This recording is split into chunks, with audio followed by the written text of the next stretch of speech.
ஆவிக்கேற்றபடி நடப்பது. சகோதரரே, நீங்கள் சுயாதீனத்திற்கு அழைக்கப்பட்டீர்கள்.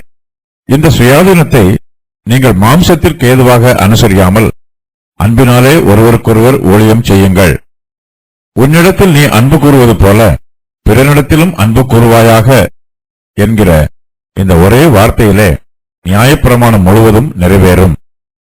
நீங்கள் ஒருவரை ஒருவர் கடித்து பட்சித்தீர்களானால் அழிவீர்கள். அப்படி ஒருவரால் ஒருவர் அழிக்கப்படாதபடிக்கு எச்சரிக்கையாயிருங்கள். பின்னும் நான் சொல்லுகிறது என்னவென்றால், ஆவிக்கேற்றபடி நடந்து கொள்ளுங்கள். அப்பொழுது மாம்ச இச்சையை நிறைவேற்றாதிருப்பீர்கள். மாம்சம் ஆவிக்கு விரோதமாகவும் ஆவி மாம்சத்துக்கு விரோதமாகவும் இச்சிக்கிறது. நீங்கள் செய்ய வேண்டும் என்று இருக்கிறவர்களை செய்யாதபடிக்கு இவைகள் ஒன்றுக்கொன்று விரோதமாய் இருக்கிறது. ஆவியினால் நடத்தப்படுவீர்களானால் நீங்கள் நியாயப்பிரமாணத்திற்கு கீழ்ப்பட்டவர்கள் அல்ல. மாம்சத்தின் கிரியைகள் வெளியரங்கமாய் இருக்கின்றன. அவையாவன: விபசாரம், வேசித்தனம், அசுத்தம், காம விகாரம், விக்கிரகாராதனை, பில்லி சூனியம், பகைகள், விரோதங்கள், வைராக்கியங்கள், கோபங்கள், சண்டைகள், பிரிவினைகள், மார்க்க பேதங்கள், பொறாமைகள், கொலைகள், வெறிகள், களியாட்டுகள் முதலானவைகளே. இப்படிப்பட்டவைகளை செய்கிறவர்கள் தேவனுடைய ராஜ்யத்தை சுதந்திரிப்பதில்லை என்று முன்னே நான் சொன்னது போல இப்பொழுதும் உங்களுக்கு சொல்லுகிறேன். ஆவியின் கனியோ அன்பு, சந்தோஷம், சமாதானம், நீடிய பொறுமை, தயவு, நற்குணம், விசுவாசம், சாந்தம், இச்சையடக்கம். இப்படிப்பட்டவைகளுக்கு விரோதமான பிரமாணம் ஒன்றுமில்லை. கிறிஸ்துவின் உடையவர்கள் தங்கள் மாம்சத்தையும் அதன் ஆசை இச்சைகளையும் சிலுவையில் அறிந்திருக்கிறார்கள்.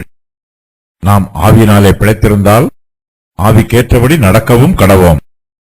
வீண் புகழ்ச்சியை விரும்பாமலும் ஒருவரையொருவர் கோபமூட்டாமலும் ஒருவர் மேல் ஒருவர் பொறாமை கொள்ளாமலும் இருக்க கடவோம். சுயாதீனம். விசுவாசிகள் ஒருவரை ஒருவர் கடித்து பட்சிக்க கூடாது. ஒருவர் மீது ஒருவர் அன்பு கூற வேண்டும். விசுவாசிகளுடைய ஜீவியத்தில் தேவ பக்தியும் நற்குணமும் காணப்பட வேண்டும். விசுவாசிகள் சுயாதீனத்திற்கு அழைக்கப்பட்டிருக்கிறார்கள். கர்த்தராகிய இயேசு கிறிஸ்து தம்மை விசுவாசிக்கிறவர்களுடைய அடிமைத்தனத்தை நீக்கிவிட்டு அவர்களுக்கு விடுதலையையும் சுயாதீனத்தையும் கொடுக்கிறார். ஆனால் இந்த சுயாதீனத்தை அனுசரிப்பதில் ஒவ்வொரு விசுவாசியும் மிகவும் கவனத்தோடு இருக்க வேண்டும். கர்த்தர் தங்களுக்கு கொடுத்திருக்கிற சுயாதீனத்தை தங்களுடைய மாம்சத்திற்கு ஏதுவாக அனுசரிக்க கூடாது. அன்பினாலே ஒருவருக்கொருவர் ஊழியம் செய்ய வேண்டும். கர்த்தரை விசுவாசிக்கிற பிள்ளைகளாகிய நமக்கு சுயாதீனம் ஒரு சிலாக்கியமாக கிடைத்திருக்கிறது. நமக்கு சுயாதீனம் இருப்பதினால் நாம் எதையும் செய்யலாம் என்று தீர்மானம் செய்துவிடக்கூடாது. கிறிஸ்து நியாயப்பிரமாணத்தின் சாபத்தில் இருந்து நம்மை விடுவித்திருக்கிறார். ஆனால் நியாயப்பிரமாணத்தின் கிரியைகளுக்கு கீழ்ப்படிவதில் இருந்து அவர் நம்மை விடுவிக்கவில்லை. இயேசு கிறிஸ்து நமக்கு சுயாதீனத்தை கொடுத்தாலும் நாம் அன்பினாலே ஒருவருக்கொருவர் ஊழியம் செய்ய வேண்டும். கர்த்தருடைய பிள்ளைகளாகிய நம்மிடத்தில் நற்குணங்கள் காணப்பட வேண்டும். நமக்கு சுயாதீனம் இருக்கிறது என்பதற்காக நம்முடைய சுயாதீனத்தை மாம்சத்திற்கு ஏதுவாக அனுசரித்து நமக்கு இஷ்டமானதை செய்துவிடக்கூடாது. நாம் ஒருவருக்கொருவர் அன்பினாலே ஊழியம் செய்ய வேண்டும். உன்னிடத்தில் நீ அன்பு கூறுவது போல பிறனிடத்திலும் அன்பு கூறுவாயாக என்கிற இந்த ஒரே வார்த்தையிலே நியாயப்பிரமாணம் முழுவதும் நிறைவேறுகிறது. அன்பே நியாயப்பிரமாணத்தின் மொத்த சாரம். நாம் பிறரிடத்தில் அன்பு கூறும்போது நியாயப்பிரமாணத்தை நிறைவேற்றுகிறோம். தேவன் நமக்கு சுயாதீனத்தை கொடுத்திருக்கிறார் என்று நினைத்து நியாயப்பிரமாணத்தின் கிரியைகளுக்கு கீழ்ப்படிய வேண்டிய அவசியமில்லை என்று தீர்மானித்து பிறரிடத்தில் அன்பு கூறாமல் இருந்துவிடக்கூடாது. நீங்கள் ஒருவரில் ஒருவர் அன்புள்ளவர்களாய் இருந்தால் அதனால் நீங்கள் என்னுடைய சீஷர்கள் என்று எல்லோரும் அறிந்து கொள்வார்கள் என்று இயேசு கிறிஸ்து நமக்கு உபதேசம் செய்கிறார். ஒருவேளை நம்மால் எல்லாரிடத்திலும் அன்பு கூற முடியாமல் போகலாம். அன்பு கூறாவிட்டாலும் ஒருவரை ஒருவர் கடித்து பட்சிக்காமல் இருக்க வேண்டும். யாரையும் அழித்து போட வேண்டும் என்று நினைக்கக்கூடாது. உன்னிடத்தில் அன்பு கூறுவது போல பிறனிடத்திலும் அன்பு கூறுவாயாக என்பதுதான் நியாயப்பிரமாணத்தின் சாரம்சம். கலாத்தியர்கள் இந்த பிரமாணத்திற்கு கீழ்ப்படியாவிட்டாலும் ஒருவரை ஒருவர் கடித்து பட்சிக்காமல் இருக்க வேண்டும் என்று பவுல் ஆலோசனை சொல்லுகிறார். நீங்கள் ஒருவரை ஒருவர் கடித்து பட்சித்தீர்களானால் அழிவீர்கள். அப்படி ஒருவரால் ஒருவர் அழிக்கப்படாதபடிக்கு எச்சரிக்கையாய் இருங்கள் என்று தன் நிருபத்தில் எழுதுகிறார். சகோதரர் மத்தியிலே வாக்குவாதங்களும் சண்டைகளும் பேதங்களும் தொடர்ந்து காணப்படுமானால் எல்லோருக்கும் அழிவு உண்டாகும். ஒருவரால் ஒருவர் அழிக்கப்படுவார்கள். கர்த்தருடைய சபையை வெளியில் உள்ள அந்தகார சக்திகள் எதாலும் அழிக்க முடியாது. ஆனால் அவர்கள் தங்களுக்கு தாங்களே கடித்து பட்சித்து அழிந்து போவார்கள். விசுவாசிகளை புறஜாதியாருடைய கைகள் அழிக்காது. ஆனால் சபையில் உள்ள விசுவாசிகள் தங்கள் சொந்த கைகளினால் தங்களை தாங்களே அழித்து போடுவார்கள். விசுவாசிகள் ஒருவரிடத்தில் ஒருவர் அன்பு கூறாமல் ஒருவரை ஒருவர் கடித்து பட்சித்தால் தேவனுடைய கிருபை அவர்களுக்கு கிடைக்காது. அன்பின் ஆவி அவர்களை விட்டு அகன்று போகும். அசுத்த ஆவி அவர்களுக்குள் பிரவேசித்துவிடும். தேவ கிருபை இல்லாத இடங்களில் சத்ருவினுடைய கிரியை தாராளமாய் நடைபெறும். நியாயப்பிரமாணத்தில் இருந்து விடுதலை பெற்று சுயாதீனமாக இருக்குமாறு கிறிஸ்தவர்கள் அழைக்கப்பட்டிருக்கிறார்கள். நமக்கு சுயாதீனம் இருப்பதினால் நாம் நீதி நெறியாக வாழ வேண்டிய பொறுப்பு நமக்கு இல்லை என்று அர்த்தம் கூறக்கூடாது. புதிய உடன்படிக்கையும் நமது நீதிநெறி வாழ்வை வலியுறுத்துகிறது. உன்னிடத்தில் நீ அன்பு கூறுவது போல பிறனிடத்திலும் அன்பு கூறுவாயாக என்பது புதிய ஏற்பாட்டு பிரமாணமாகும். ஒரு விசுவாசி மற்றொரு விசுவாசியை கடித்து பட்சிக்க கூடாது. ஒருவரை ஒருவர் அழிக்க நினைக்கக்கூடாது. ஒருவருக்கொருவர் ஆதரவாக இருக்க வேண்டும். மற்றவர்களை அழிக்க நினைக்கும் விசுவாசி இயேசு கிறிஸ்துவின் கிருபையில் இருந்து விழுந்து போனவராகவும் பின்மாறிப்போன ஜீவியம் உடையவராகவும் இருப்பார். ஜெய ஜீவியம் ஜீவிப்பதற்கான ரகசியங்கள். சுவிசேஷத்தின் சுயாதீன நிலைமையிலே நிலை கொண்டிருக்க வேண்டும். நியாயப்பிரமாணத்தை கைக்கொள்வதை அகற்ற வேண்டும். சத்தியத்திற்கு கீழ்ப்படிய வேண்டும். விசுவாசத்தினால் தேவனுடைய கிருபையை கொண்டு நாம் நீதிமானாக்கப்படுகிறோம் என்னும் விசுவாசத்தில் நிலைத்திருக்க வேண்டும். ஆவிக்கேற்றபடி நடந்து கொள்ள வேண்டும். ஆவியினால் நடத்தப்பட வேண்டும். நமது மாம்சத்தையும் அதன் ஆசை இச்சைகளையும் சிலுவையில் அறைய வேண்டும். நம்முடைய அன்றாட ஜீவியத்தில் ஆவியின் கனியை வெளிப்படுத்தி காண்பிக்க வேண்டும். ஆவியினாலேயே பிழைத்திருக்க வேண்டும். மாம்சத்தின் கிரியைகள். கர்த்தருடைய பரிசுத்தவான்கள் எல்லோரும் பாவத்தை வெறுக்க வேண்டும். பாவத்திற்கு விரோதமாக யுத்தம் பண்ண வேண்டும். ஆவிக்கேற்றபடி நடந்து கொள்ள வேண்டும். மாம்ச இச்சையை நிறைவேற்றாதிருக்க வேண்டும். சபையில் உள்ள விசுவாசிகள் கருத்து வேறுபாடு இல்லாமல் ஒருவரை ஒருவர் கடித்து பட்சிக்காமல் ஒருவர் மீது ஒருவர் அன்பு கூற வேண்டும். அப்போதுதான் விசுவாசிகள் மத்தியில் பிரிவினை உண்டாகாது. விசுவாசிகள் ஒற்றுமையாகவும் ஐக்கியமாகவும் இருக்க வேண்டும் என்றால் அவர்கள் எல்லோரும் பாவத்திற்கு விரோதமாக யுத்தம் பண்ண வேண்டும். ஒவ்வொரு விசுவாசிக்குள்ளும் மாம்சத்திற்கும் ஆவிக்கும் இடையே யுத்தம் நடைபெறுகிறது.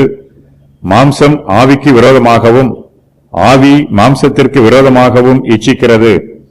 ரட்சிக்கப்பட்ட பின்பு நம்முடைய ஆவி நமக்குள் புதுப்பிக்கப்பட்டிருக்கிறது. ஆகையினால் ஆவிக்கேற்ற பிரகாரம் நாம் செய்ய வேண்டும் என்று இருக்கிறவைகளை நாம் செய்யாமல் இருக்கிறோம். மாம்சத்தின்படி செய்யக்கூடாதவற்றை செய்து விடுகிறோம். நாம் செய்ய வேண்டும் என்று இருக்கிறவைகளை செய்யாதபடிக்கு மாம்சமும் ஆவியும் ஒன்றுக்கொன்று விரோதமாய் இருக்கிறது. இயல்பாகவே எல்லா மனுஷரிடத்திலும் இப்படிப்பட்ட போராட்டம் உண்டு.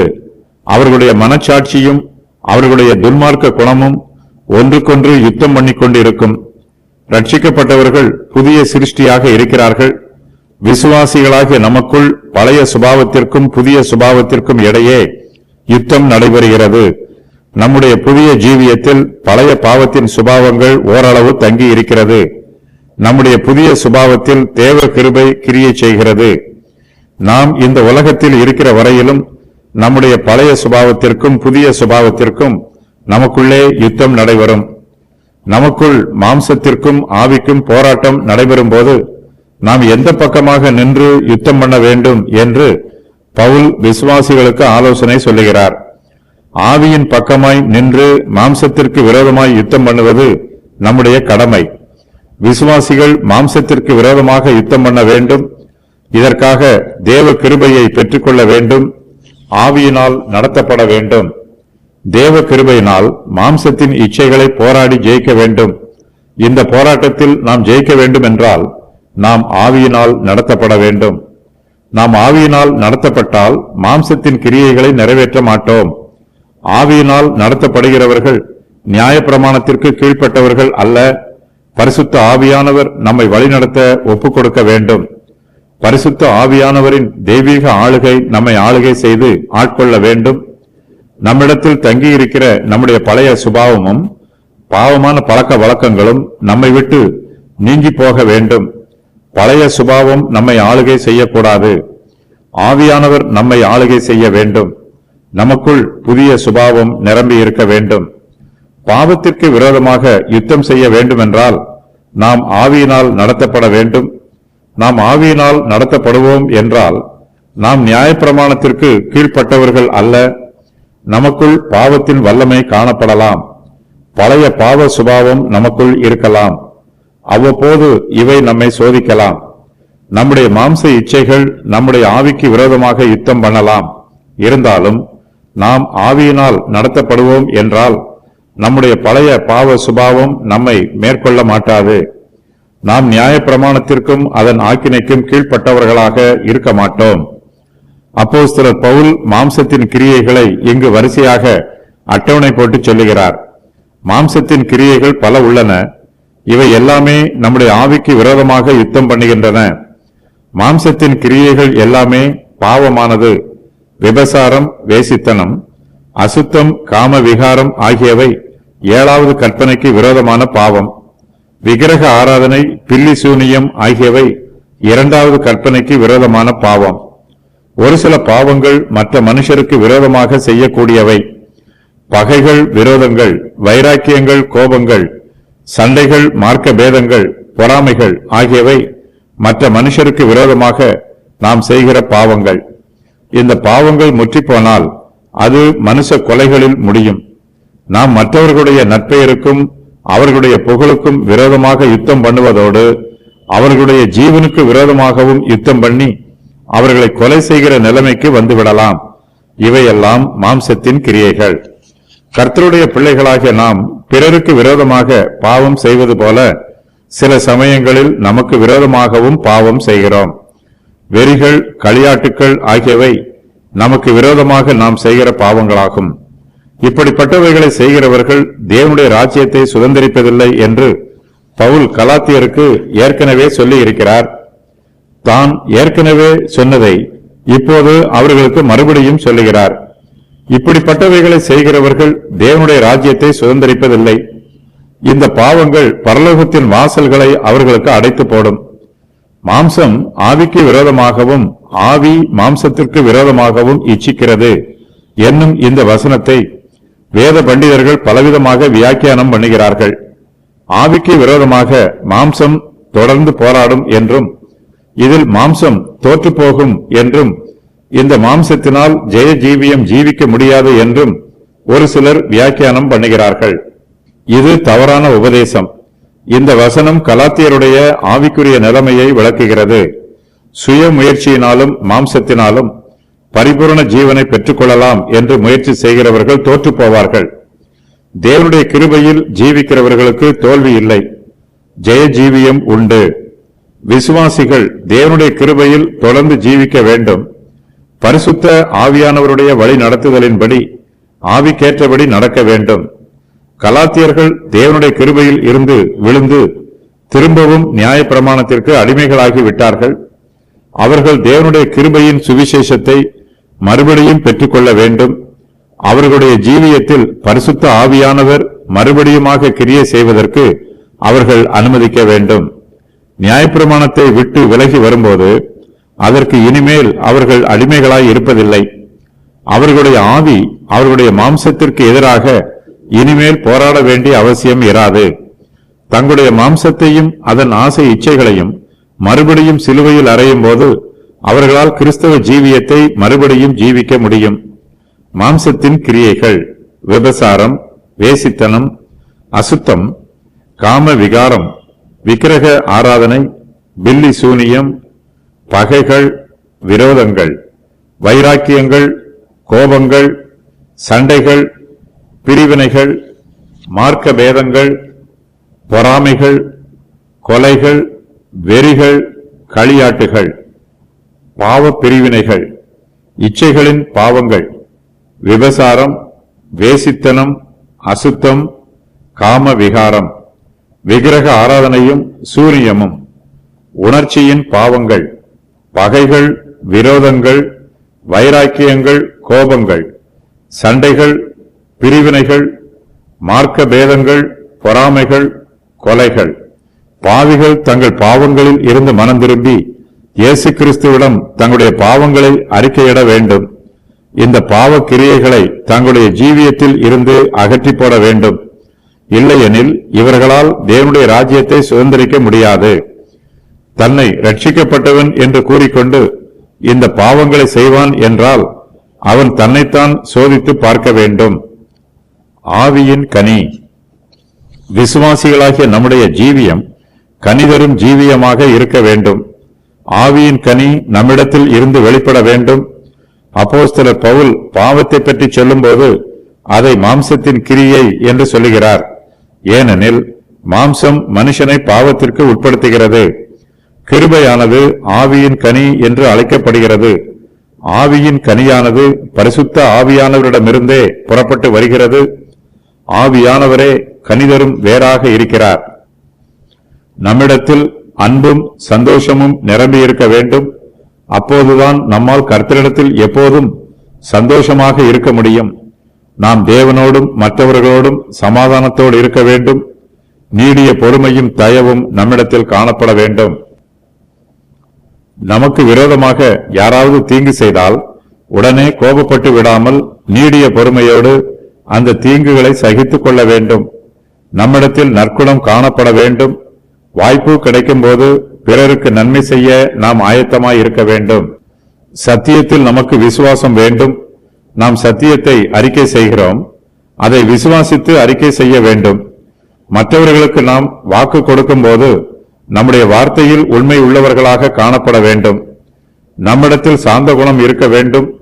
எளிதில் கோபப்பட்டு விடக்கூடாது. இச்சை அடக்கத்தோடு இருக்க வேண்டும். எல்லாவற்றிற்கும் பேராசைப்படக்கூடாது. இப்படிப்பட்ட ஆவியின் கனி நம்மிடத்தில் இருந்து புறப்பட்டு வர வேண்டும் என்று அப்போஸ்தலர் பவுல் சொல்லுகிறார். இதை பற்றி சொல்லும்போது இப்படிப்பட்டவைகளுக்கு விரோதமான பிரமாணம் ஒன்றும் இல்லை என்று சொல்லுகிறார். கலாத்தியர்கள் இப்போது நியாயப்பிரமாணத்தின் கீழ் இல்லை. அவர்கள் தேவ கிருபையின் கீழ் இருக்கிறார்கள். யாரிடத்தில் எல்லாம் ஆவியின் கனி காணப்படுகிறதோ அவர்கள் ஆவியினால் நடத்தப்படுகிறார்கள். பரிசுத்த ஆவியானவர் இவர்களை ஆளுகை செய்கிறார். இவர்கள் மூலமாக ஆவியின் கனியை வெளிப்படுத்துகிறார். கிறிஸ்துவனுடையவர்கள் இச்சை அடக்கத்தோடு இருப்பார்கள். அவர்கள் தங்கள் மாம்சத்தையும் அதன் ஆசை இச்சைகளையும் சிலுவையில் அறைந்திருக்கிறார்கள். அவர்கள் பாவத்திற்கு மரித்தவர்களாக இருக்கிறார்கள். பவுல் எப்போதோ பாவத்திற்கு மரித்துவிட்டார். அவரைப் போலவே கலாத்தியரும் இப்போது பாவத்திற்கு மரித்தவர்களாக இருக்கிறார்கள். ஆனாலும் இவர்களுக்கு பாவத்தின் மீது பூரண வெற்றி உண்டாகவில்லை. அவர்களுடைய மாம்சம் ஆவிக்கு விரோதமாகவும் ஆவி மாம்சத்திற்கு விரோதமாகவும் இச்சிக்கிறது. அவர்கள் செய்ய வேண்டும் என்று இருக்கிறவைகளை செய்யாதபடிக்கு இவைகள் ஒன்றுக்கொன்று விரோதமாய் இருக்கிறது. இவர்களுக்குள் மாம்சமும் இருக்கிறது, ஆவியும் இருக்கிறது. மாம்சத்தின் இச்சைகளும் இருக்கிறது. மாம்சத்தின் இச்சைகள் நம்மை மேற்கொள்ளக்கூடாது. மாம்சத்தையும் அதன் இச்சைகளையும் நாம் சிலுவையில் அறைய வேண்டும். மாம்சத்தினால் நாம் அழிந்து போகக்கூடாது. நாம் கிறிஸ்துவினுடையவர்கள். கிறிஸ்துவனுடையவர்கள் தங்கள் மாம்சத்தையும் அதன் ஆசை இச்சைகளையும் சிலுவையில் அறைந்திருக்கிறவர்கள். நாம் நம்முடைய மாம்சத்தையும் அதன் இச்சைகளையும் தொடர்ந்து சிலுவையில் அறைந்து கொண்டே இருக்க வேண்டும். பாவத்திற்கு ஊழியம் செய்கிறவர்களையும் தங்கள் மாம்சத்திற்கும் அதன் ஆசை இச்சைகளுக்கும் அடிமைப்பட்டவர்களையும் கிறிஸ்து தம்முடையவர்களாக ஏற்றுக்கொள்ள மாட்டார். நாம் தீமையை விட்டு விலகி இருந்தால் மாத்திரம் போதாது. பாவம் செய்யாமல் இருந்தால் மாத்திரம் போதாது. நன்மை செய்யவும் கற்றுக்கொள்ள வேண்டும். மாம்சத்தின் கிரியைகள் நம்மிடத்தில் காணப்படக்கூடாது. மாம்சத்தின் கிரியைகளை நாம் செய்யக்கூடாது. இதை செய்யாமல் இருந்தால் மாத்திரம் போதாது. நாம் கனி தரவும் வேண்டும். நம்முடைய ஜீவியத்தில் இருந்து ஆவியின் கனி வெளிப்பட வேண்டும். கர்த்தருடைய பிள்ளைகளாகிய நாம் கனி கொடுக்கும் ஜீவியத்தை நாட வேண்டும். மிகுந்த கவனத்தோடு நம்முடைய ஜீவியத்தில் இருந்து ஆவியின் கனியை தொடர்ந்து கொடுத்துக்கொண்டே இருக்க வேண்டும். நாம் ஆவியினால் பிழைத்திருந்தால் ஆவிக்கேற்றபடி நடக்கவும் வேண்டும். கனி கொடுப்பது கர்த்தருடைய பிள்ளைகளாகிய நம்முடைய கடமை. கர்த்தராகிய இயேசு கிறிஸ்துவை விசுவாசிக்கிற நாம் தேவனுடைய புத்திரராக இருக்கிறோம். அவரை அப்பா, பிதாவே என்று கூப்பிடத்தக்கதாக தேவன் தமது குமாரனுடைய ஆவியை நம்முடைய இருதயங்களில் அனுப்பியிருக்கிறார். கிறிஸ்துவின் ஆவியானவர் நமக்கு அருளப்பட்டிருப்பது நமக்கு கிடைத்திருக்கிற பெரிய சிலாக்கியம். கிறிஸ்துவின் ஆவியை உடையவர்களாகிய நாம் அதற்கு ஏற்றபடி நடக்கவும் கடமைப்பட்டிருக்கிறோம். நம்முடைய ஜீவியத்தில் நற்குணங்கள் காணப்பட வேண்டும். நம்முடைய நடத்தை நல்ல நடத்தையாக இருக்க வேண்டும். ஆவிக்கேற்றபடி நடக்கிறவர்கள் ஆவியின் கனியை கொடுக்க வேண்டும். கிறிஸ்துவின் ஆவியை பெற்றிருக்கிறவர்கள் தங்கள் மாம்சத்தையும் அதன் ஆசை இச்சைகளையும் சிலுவையில் அறைய வேண்டும். புதிய ஜீவனை பெற்றிருக்கிற நாம் அந்த ஜீவனுக்கு ஏற்றபடி பரிசுத்தத்தில் நடக்க வேண்டும்.